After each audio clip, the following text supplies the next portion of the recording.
Assalamualaikum warahmatullahi wabarakatuh. Perkenalkan, nama saya Sofi Herunisa dengan NIM 1914294 dari kelas PBSC semester 6. Tujuan dari pembuatan video ini untuk memenuhi tugas ulangan tengah semester atau UTS dari mata kuliah Arbitrase Syariah dengan dosen pengampu Bapak Dr. Haji Syaiful Bahri, CHCM.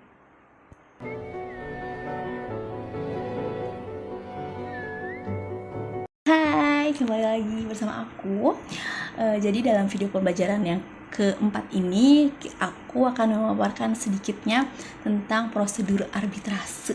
Nah, langsung saja ya. Prosedur arbitrase menurut Badan Arbitrase Syariah Nasional atau Basarnas. Tahapan-tahapan prosedur penyelesaian sengketa melalui Basarnas adalah sebagai berikut. Yang pertama adalah permohonan arbitrase.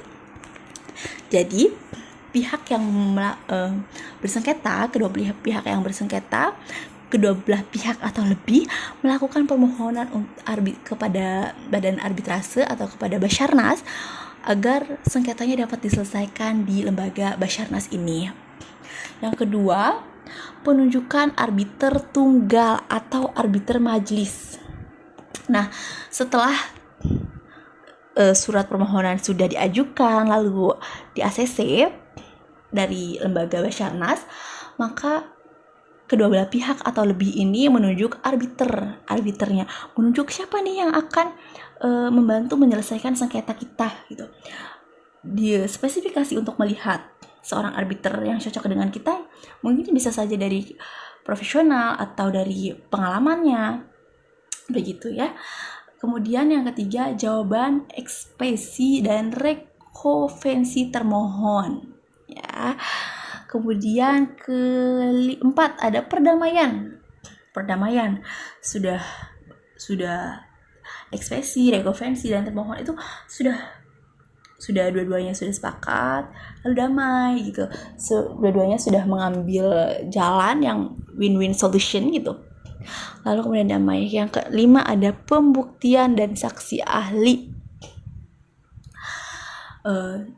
Damainya bagaimana lalu dibuktikan dengan saksi ahli ini gitu kan.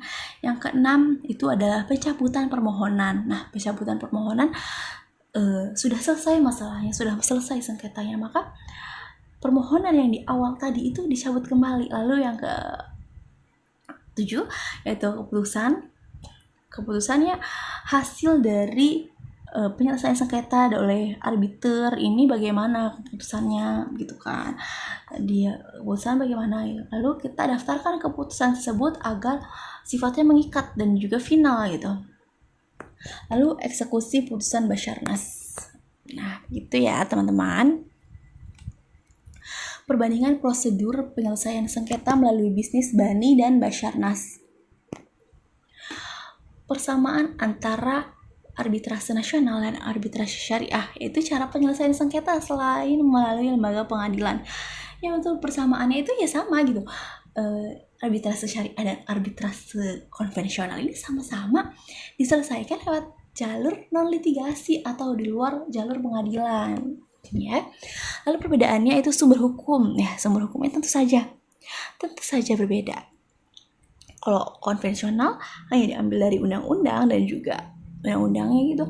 Kalau misalkan di arbitrase syariah, undang-undang iya dan prinsip aturan-aturan Islam juga harus diterapkan dalam keputusannya gitu, dalam penyelesaiannya harus diterapkan. Kemudian ada ada asas ya, tentu saja berbeda. Lalu ada ketiga, tahap pemeriksaan arbitrase ini berbeda juga. Pengajuan surat tuntutan dari pemohon, jawaban dari termohon, dan perintah agar pihak menghadap dalam sidang arbitrase.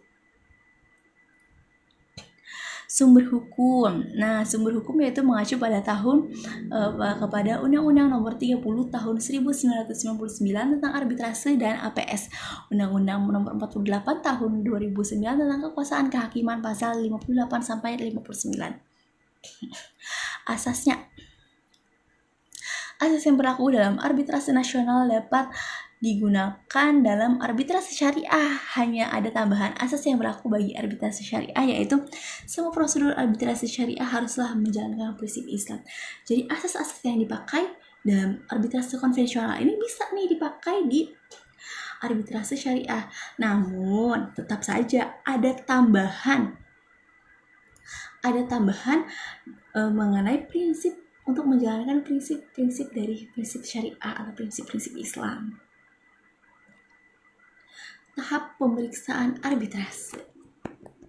Ya. Tahap pemeriksaan arbitrase. Tahap pemeriksaan arbitrase ini dibagi menjadi 3 tahapan, yaitu tahap pra pemeriksaan atau tahap pendahuluan. Seperti perjanjian arbitrase memiliki ciri-ciri yang sama, yaitu sengketa secara volunter, kedua di luar jalur peradilan resmi, ketiga masing-masing pihak yang bersengketa menunjuk seseorang atau lebih yang dianggap mampu, jujur, dan independen, sedangkan kesamaan dari segi kewenangan adalah bertindak sebagai mahkamah arbitrase atau arbitrase tribunal, kedua sejak ditunjuk tidak dapat ditarik kembali, ketiga berwenang penuh menyelesaikan sengketa dengan cara menjatuhkan putusan dan putusannya bersifat final dan mengikat. Yang B ada penunjukan arbiter dengan beberapa cara yang berbeda, yaitu melalui kesepakatan di antara para pihak dalam menjalankan arbitrase, ditunjuk berdasarkan klausula dalam kontrak oleh orang ketiga, misalnya ketua suatu lembaga profesional seperti BANI, atau ditunjuk oleh pengadilan. Nah, tahap pra pemeriksaan itu perjanjian arbitrase memiliki ciri-ciri yang sama gitu. Ciri-ciri lalu penunjukan arbiternya itu ditunjuk oleh yang memiliki sengketa, ditunjuk oleh ketua lembaganya, atau ditunjuk oleh pengadilan gitu. Kemudian ada pengajuan surat tuntutan dari pemohonan. Pada dasarnya, untuk pengajuan surat permohonan kepada lembaga arbitrase, baik itu pada BANI maupun Basarnas, tidak ada perbedaan, hanya ada perbedaan terhadap pihak yang tidak mampu membayar biaya pendaftaran. Yang keempat ada jawaban dari termohon. Jawaban dalam BANI dan Basarnas berbeda. BANI batas waktunya selama 30 hari. Diingat ya, 30 hari dari tanggal penerimaan pemberitahuan.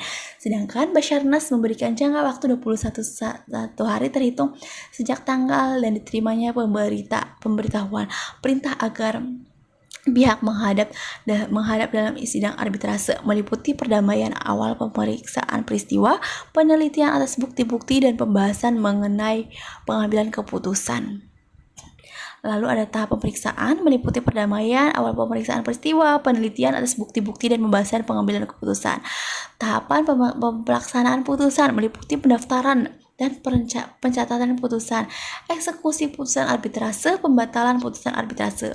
Sebenarnya walaupun final dan mengikat, tetap saja ini bisa dibatalkan gitu tuh. Namun dengan aturan-aturan tertentu. Berakhirnya ikatan arbitrase. Nah, ada berakhirnya ini tentu saja.